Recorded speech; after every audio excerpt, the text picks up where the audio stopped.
My ex wanted an open marriage. I divorced her, remarried, had kids, and now she's crying with regret. Before I share my recent encounter with my ex-wife, Elena, you need the context to understand why I'm not exaggerating. This story spans over a decade, and when I heard her words that day, I knew there was no going back. I met Elena as teenagers, high school sweethearts, scribbling forever in notes and carving promises into desks. Our relationship was on again, off again, together at 15, split when I started college, back together at 19 for nearly a year, then apart again. At 21 we reunited and it felt serious. We were finishing our degrees, me in engineering, her in communications, planning a shared future, even dreaming of a family. This time we felt mature, grounded. After a couple of years we married. Elena was 23, I was 24. The first months were normal, not perfect, but normal. We learned to live together, split bills, and navigate adulthood as a couple. Nothing hinted at the chaos to come. 2 years into our marriage, Elena came home one day, practically euphoric, claiming she had the solution to our marital problems. I was blindsided. I didn't know we had serious issues. Just weeks earlier, on a romantic getaway, she'd called me her stability, her home. Her proposal hit like ice water in summer. She wanted to open our marriage. She'd been reading, talking with friends, and believed it would strengthen us, letting us explore other connections while staying committed. She said modern couples did it and it would make us stronger long term. I stared, unsure if she was serious or pulling some absurd stunt. I was blunt. No way. Her suggestion alone made me question everything. Then she confessed the source. A friend had introduced her to an attractive man. She swore she loved me but didn't want to wonder what if about him. An open marriage, she argued, would let her explore guilt-free, and I could have new experiences too. Her words exactly. That was enough for me. I asked if anything had happened with this man. She hesitated, not long but enough to knot my stomach. She denied it, claiming she was being honest by proposing this first, but the damage was done. I saw it in her face. She knew she'd broken something. Desperately, she backtracked, saying we could forget it, that she was testing our trust. I stayed calm but firm. Wanting to sleep with someone else was already too much. That wasn't the marriage I vowed to. If she wanted that life, she could have it, without me. The divorce was ugly. Elena fought, blamed me, called me insecure, outdated, closed-minded. She insisted nothing happened, that I was ruining everything over a silly idea. But I was done. We legally separated months later. No kids, no shared house, just pain. Elena turned defensive, almost aggressive, claiming I was the problem, that she wanted to grow, evolve, and I held her back. We went our separate ways. That was over 11 years ago. I heard little about her since. Our lives fully diverged. I avoided mutual friends and social media connections. She vanished from my world. I moved on, meeting Allison years later. She's grounded, kind, secure.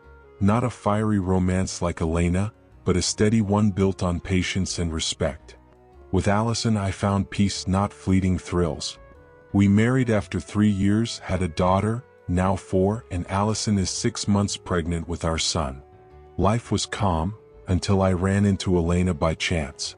It was a bright Saturday a month ago.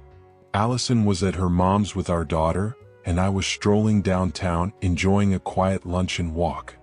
Then I saw her, Elena, laughing with another woman. We locked eyes, instantly recognizing each other. An awkward moment hung heavy. Ignore or acknowledge. Politeness won. We exchanged a formal, distant hug. She introduced her friend, a woman around her age, 36. We chatted briefly on the bustling sidewalk, then, almost by reflex, agreed to grab coffee sometime. With no pressing plans, we ended up at a quiet terrace for lunch. Over light food we caught up. Elena ran a second-hand goods business with her friend, framing it as revolutionary: 500 loyal followers, conscious consumption, empowerment. I listened, not wanting to be the critical ex.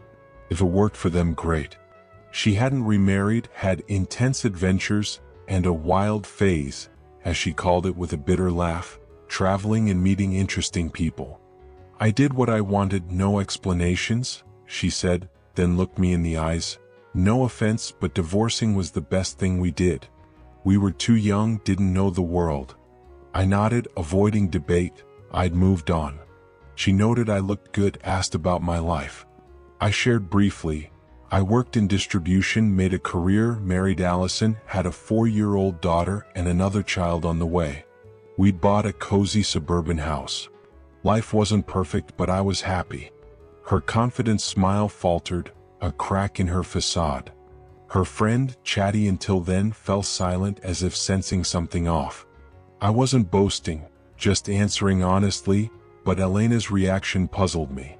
Why did my contentment bother her?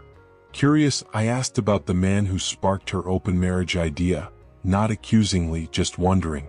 She frowned, looked down, and said evasively, "What man?" "I don't remember." I pressed gently, "The one you wanted to open the marriage for." She brushed it off, "I don't know who that was," and changed the subject. Later, she mentioned a mutual friend, Thomas, was hosting a birthday party soon, a chance to reconnect with old friends. Since the divorce, I distanced myself from that circle, my life now family-focused. But I thought it could be nice to see familiar faces, so I agreed it might be fun. That night, I told Allison everything. She knew my history with Elena and listened calmly, asking how I felt. No drama, just understanding. Weeks later, Thomas called, thrilled Elena had mentioned our encounter. He invited Allison and me to his low-key birthday party at his suburban home, urging us to move past old tensions. After discussing it, we accepted, leaving our daughter with Allison's parents. The party was lively, familiar faces, now older with less hair and more belly. It felt like unlocking a closed chapter, nostalgic yet natural. Friends hugged me, eager for updates. I introduced Allison proudly. She fit in effortlessly, chatting with others' wives.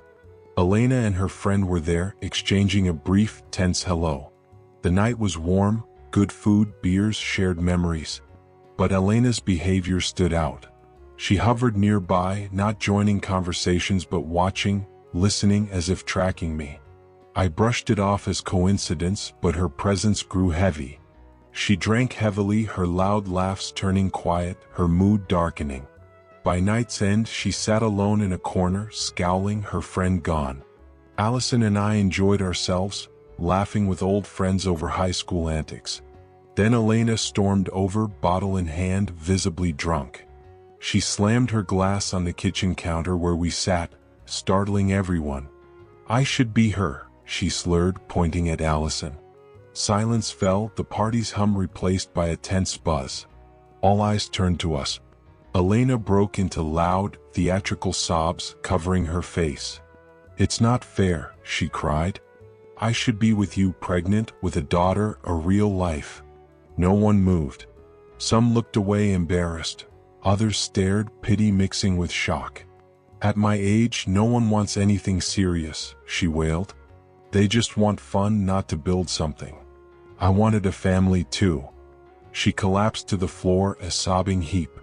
A friend of Thomas tried to help, but Elena shoved her away, clutching the floor like a child throwing a tantrum. "Leave me alone. Let me be miserable," she screamed, rejecting help. She ranted about her tiny rented apartment, shared with her friend because she couldn't afford her own. Weekly therapy that wasn't helping. No pets due to her building's rules. I should be the one everyone admires, pregnant with my second kid, getting hugs and family photos. Instead, my parents ask every Sunday if I'll ever have anything, like it's my fault. The room stayed silent, oppressive. I felt no real pity, just acute discomfort, wanting to escape. Allison, calm but firm, took my arm. "Time to go," she whispered. We thanked Thomas quietly, nodded to nearby friends, and left without looking back, Elena still sobbing on the floor. Driving home, we were quiet. Near our neighborhood, Allison spoke softly. "I feel some pity for her. She never valued what she had with you. Seeing us together, she realized what we've built, what she wanted but let slip away." She paused. I've known people like that. They chase some vague idea of living fully, running without direction. Then too late they regret it. The doors close. I nodded, her words ringing true. 2 days later, an unknown number called. It was Elena, her voice hoarse, drained.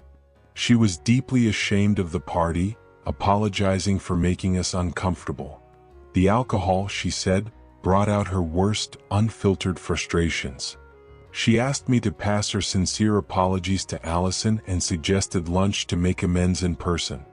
I stopped her gently but firmly. No need, I said. We understand, but it's done. The healthiest thing is to leave the past buried. We don't need to be friends or force contact. We have our lives, our paths. Let's keep them separate. Silence lingered, her breathing audible. You're right, she whispered. We said a cold, polite take care and hung up. That was our last contact. I don't resent Elena. She was a defining part of my life. Intense, my best friend once. We married with dreams, shared valuable years. But that's ancient history, a closed chapter. I feel no hate, no urge to mock or punish her, just a melancholic acceptance that we live with our choices' consequences. Mine, prioritizing respect and loyalty, led me here. A wife who respects me, a daughter who hugs me with pure love, a son on the way, part of our family's story. That's what matters, my home. This awkward encounter taught me that small choices, seemingly trivial, shape your life's contours like stones in a river. Every step builds the path and each decision counts,